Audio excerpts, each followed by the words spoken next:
Perkenalkan, nama saya Estetika Pagau. Hari ini saya akan membuat video presentasi mengenai konsep manusia menurut pandangan psikologi dan menurut pandangan Alkitab. Psikologi memahami manusia sebagai makhluk yang kompleks. Manusia dalam segala aspek kehidupan adalah makhluk yang sangat kompleks. Psikologi sebagai ilmu yang mempelajari perilaku dan proses mental berusaha untuk memahami segala sisi dari diri kita, dari motivasi hingga interaksi sosial. Nah, adapun teori-teori psikologi modern seperti psikodinamik, behavioris, kognitif, kemudian humanistik, itu beberapa teori yang memiliki pandangan yang berbeda-beda tentang psikologi itu sendiri. Dari teori psikodinamik itu menggali tentang alam bawah sadar. Kemudian teori behavioris yang dari Skinner yang melihat bagaimana perilaku melalui perspektif pembelajaran. Dan teori kognitif dari Piaget yang mengungkapkan perkembangan berpikir. Dan yang terakhir dari Maslow menekankan tentang potensi manusia untuk berkembang. Nah, perilaku manusia tidak hanya dipengaruhi oleh apa yang tampak dari luar saja, tetapi juga tentang proses mental yang ada dalam diri. Jadi proses seperti berpikir, merasa, kemudian belajar, semuanya itu membentuk bagaimana kita bertindak. Nah, psikologi mempelajari perilaku dalam berbagai konteks, baik itu perkembangan individu, hubungan sosial, hingga proses belajar yang mengarahkan kita pada perubahan. Ya, semua itu membentuk gambaran besar tentang bagaimana kita tumbuh dan berinteraksi. Nah, kadang menjadi pertanyaan, mengapa psikologi itu penting? Ya, karena psikologi itu tidak hanya berfokus pada apa yang kita lakukan saja, tetapi juga tentang mengapa hal itu kita lakukan, mengapa kita melakukannya.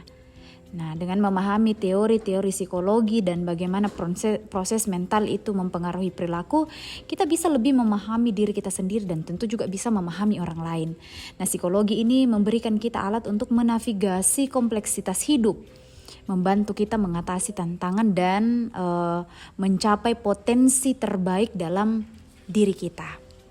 Nah, selanjutnya manusia diciptakan menurut citra Allah atau imago Dei, serupa dan segambar dengan Allah.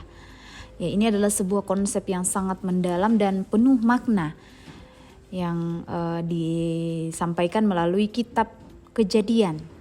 Nah, dalam Kitab Kejadian pasal 1 ayat yang ke-26 sampai ayat yang ke-27, Allah berfirman, baiklah manusia itu diciptakan menurut gambar dan rupa Allah, supaya mereka ini menguasai ikan-ikan di laut, burung-burung di udara, dan binatang-binatang di bumi. Kata menguasai di sini bukan berarti bahwa manusia berhak atau bisa sewenang-wenang atas ciptaan Allah, tetapi Allah memberkati manusia sehingga manusia dapat bertanggung jawab dengan menjaga, memelihara setiap apa yang Tuhan sudah ciptakan itu. Sehingga melalui ini kita dapat mengetahui bahwa memang manusia itu diciptakan dengan tujuan yang sangat khusus. Ada kemampuan untuk berpikir, kemudian kemampuan merasa, dan juga berhubungan. Nah, baik itu hubungan dengan sesama dan hubungan dengan Allah itu sendiri. Keunikan manusia juga sebagai ciptaan di sini dikatakan serupa dan segambar dengan Allah. Artinya manusia memiliki sikap-sikap baik seperti Allah.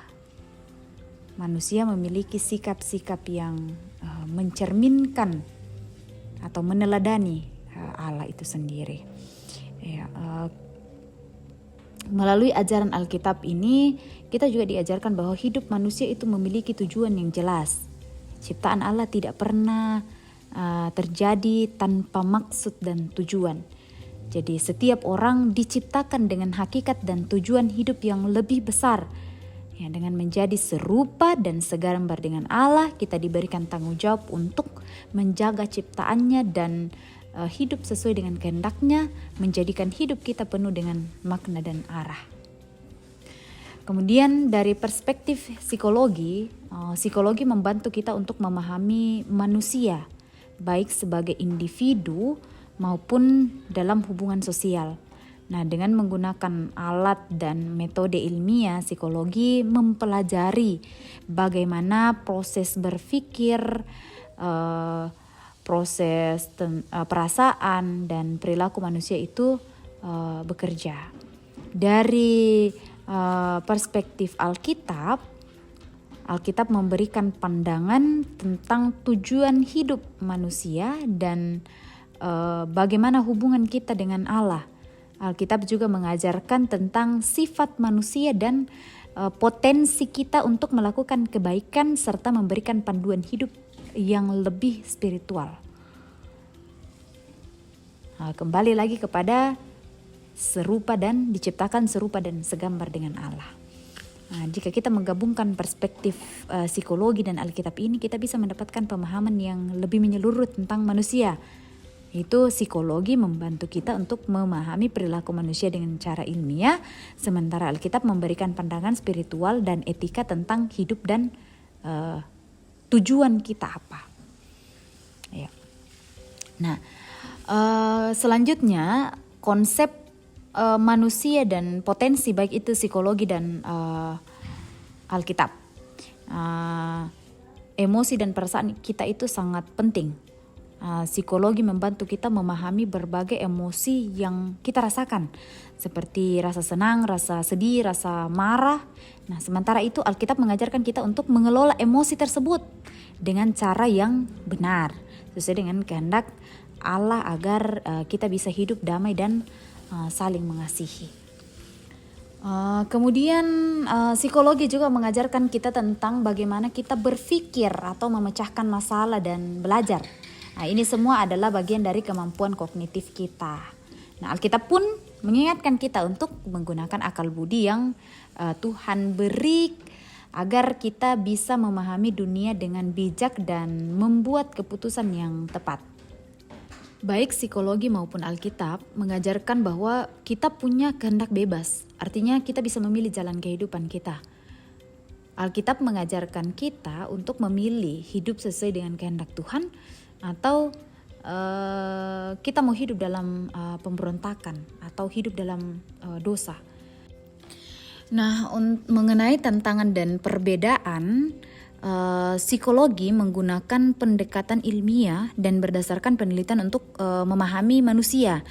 Nah, sedangkan Alkitab ini menggunakan pendekatan wahyu dan juga otoritas, ya, yang mengajarkan kita tentang asal-usul dan tujuan hidup kita berdasarkan ajaran Tuhan. Kemudian tantangannya untuk menggabungkan psikologi dan ajaran Alkitab itu memang tidak mudah.